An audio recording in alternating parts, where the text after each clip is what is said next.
दिशा दिसते बहरत्या निसर्गाने सृष्टी फुलते व तुम्हा सर्वांमुळे हे स्वागताचे क्षण उजळते.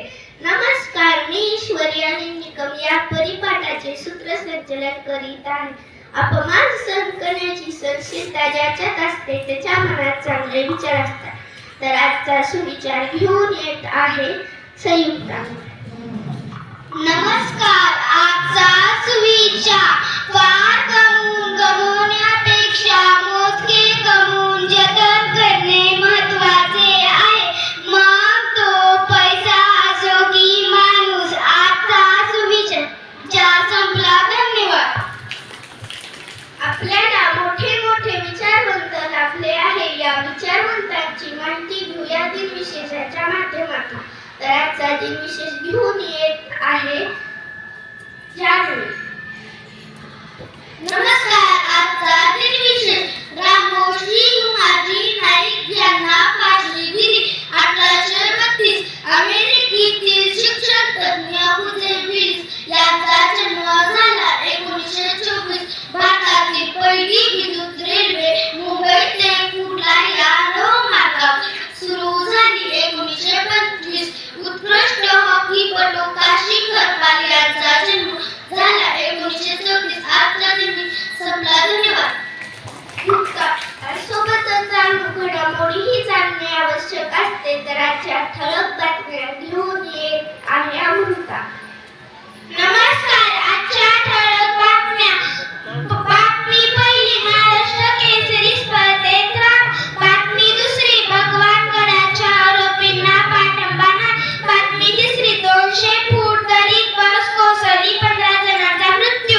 बातमी चौथी, भारताच्या महिलाने पटकावला विश्वकप. पाचवी बातमी, कर्नाटक झाले नक्षलमुक्त राज्य. 6वी बातमी, अंतराळवीर सुनीत विल्यम्स रचला इतिहास. धन्यवाद. आपल्याला जर गणित लवकर सोडवायचे असेल तर गरज असते पाड्याची. तर आजचा पाडा घेऊन येत आहे आरती. आजचा पाडा 3 1 3 3 2 6 3 3 9 3 4 12 3 5 15 3 6 18 3 7 21 3 8 24 3 9 27 3 30. आजचा पाडा संपला. धन्यवाद. स्पर्धा परीक्षेसाठी आपल्याला पाठांतर असणे गरजेचे असते. तर आजचे पाठांतर काय आहे ते पाहू. तर आजचे पाठांतर घेऊन येत आहे श्रीसुद्धी. नमस्कार मित्रांनो, मी आज तुम्हाला शब्दसमूहाबद्दल एक शब्द सांगणार आहे. जन्म झालेले ठिकाण, जन्मस्थान, कविता करणारी कवयित्री, कविता गाऊन दाखवणारा काव्य गायक, पाऊस पडण्यापूर्वी केलेली पेरणी, धूर पेरणी, छोट्या जागेतून येणारा सूर्यप्रकाश, कवडसा, जमिनीवर राहणारे प्राणी, भूजल, जमीन व पाणी या दोन्ही ठिकाणी राहणारे प्राणी, उभयचर, हिमालयापासून कन्याकुमारीपर्यंत असेतून हिमाचल, केलेले उपकार जाणणारा कृतज्ञ, केलेले उपकार विसरणारा कृतज्ञ. आजचे शब्दसमूहाबद्दल एक शब्द संपले. धन्यवाद. राष्ट्रात परराष्ट्रात वापरली जाणारी भाषा म्हणजे इंग्रजी. आपल्यालाही शिकायची आहे इंग्रजी. तर आजचे इंग्रजीचे शब्द घेऊन येत आहे संस्कृती. नमस्कार, आजचे इंग्रजी शब्द SCHOOL, स्कूल. स्कूल म्हणजे शाळा. CLASSROOM, classroom. क्लासरूम म्हणजे वर्ग खोली. OFFICE, office. ऑफिस म्हणजे कार्यालय. SCHOOLBAG, school bag. School bag म्हणजे शाळेचे दप्तर. CLASS, class. क्लास म्हणजे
असेल तर गरज असते चिंतनाची, तर आजचे चिंतन घेऊन येत आहे श्रेया.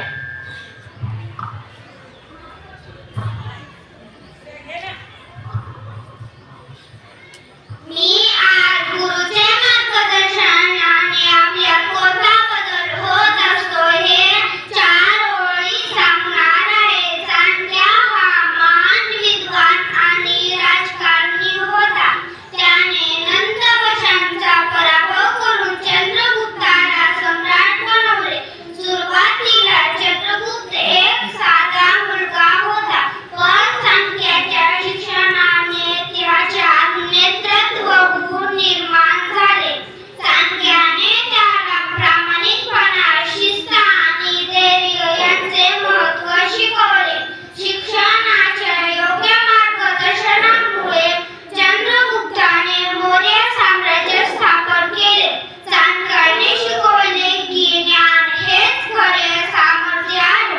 शिक्षक विद्यार्थ्यांच्या जीवनाला योग्य दिशा देतो. त्यांचे मार्गदर्शन हे यशाची गुरुकिल्ली ठरते.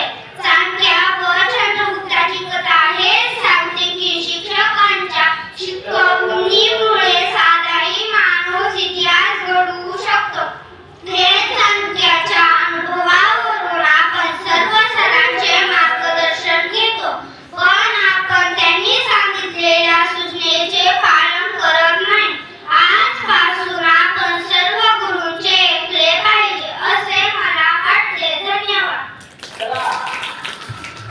आपल्याला आजी आजोबा गोष्टी सांगत होते, परंतु मोबाईल गेममुळे ते बंद होत चालले आहे. तर आजची बोधकथा घेऊन येत आहे श्रेया डोंगरे. आजची बोधकथेचे नाव मैत्रीवरून पारख. एका माणसाला गाढव विकत घ्यायचे होते. त्याने एक गाढव पसंत केले. इतर गाढव तबेल्यात बांधलेले होते. त्याने त्यातलं एक गाढव पसंत केलं आणि ते सोडले. तेव्हा बाकीचे गाढव पाठ करून ते नवे गाढव एका अत्यंत आळशी आणि खदाड गाढवाच्या शेजारी जाऊन उभे राहिले. त्याबरोबर त्या माणसाने ते गाढव पूर्वीच्या मालकाकडे देऊन टाकले. त्यावर तो मालक म्हणाला, झाली का गाढवाची निवड? आपण नीट परखून घेतले आहे ना? त्यावर तो माणूस म्हणाला, मालक, अधिक परीक्षा घेण्याची गरज नाही. हे त्याच्या शेजारी जाऊन उभे राहील हे याच्यासारखे नसेल याची शंका नाही. या गोष्टीचे तात्पर्य आपण ज्याच्या संगतीत राहतो त्यावरून लोक आपली किंमत ठरवतात. आजची बोधकथा संपली. धन्यवाद. महान माणसे सतत वाचन करतात, ज्ञान वाढवतात, म्हणूनच ती आज पुढे गेली आहे. आपल्यालाही पुढे जायचे असेल तर गरज असते ज्ञानाची, गुणाची, सामान्य ज्ञानाचे. प्रश्न घेऊन येत आहे वैधवी. आजचे सामान्य ज्ञानाचे प्रश्न. वनस्पतींना जगण्यासाठी कशाची गरज असते? उत्तर, ऑक्सिजनाची. दगडावर कोरलेले लेख कोणते? शिलालेख. तुळजाभवानी मातेचे मंदिर कोणत्या जिल्ह्यात आहे? उत्तर, उस्मानाबाद. तेलबियाचा राजा कोण आहे? उत्तर, शेंगदाणा. नवजात बालकांची हाडाची संख्या किती? 270. मानवी शरीरात माकड हाडात काय असते? उत्तर, मणके. मानवी शरीरात सर्वात मोठे हाड कोणते? मांडीचे हाड. दादाजी कोंडदेवांनी शिवरायांना काय शिकवले? युद्धनीती. कोल्हापूर हे शहर कोणत्या नदीच्या काठावर आहे? उत्तर, पैनगंगा. महाराष्ट्रात कुस्ती केंद्र कुठे आहे? उत्तर, कोल्हापूर. धन्यवाद. शेवटी एवढेच म्हणते की स्वतःच्या क्षेत्रात मोठे व्हायला शिका. दुसऱ्याच्या दरबारात कितीही काम केले तरी तिथे आपण नोकर बनून राहू शकतो, मालक नाही. आमचा परिपाठ तिथे संपला. धन्यवाद.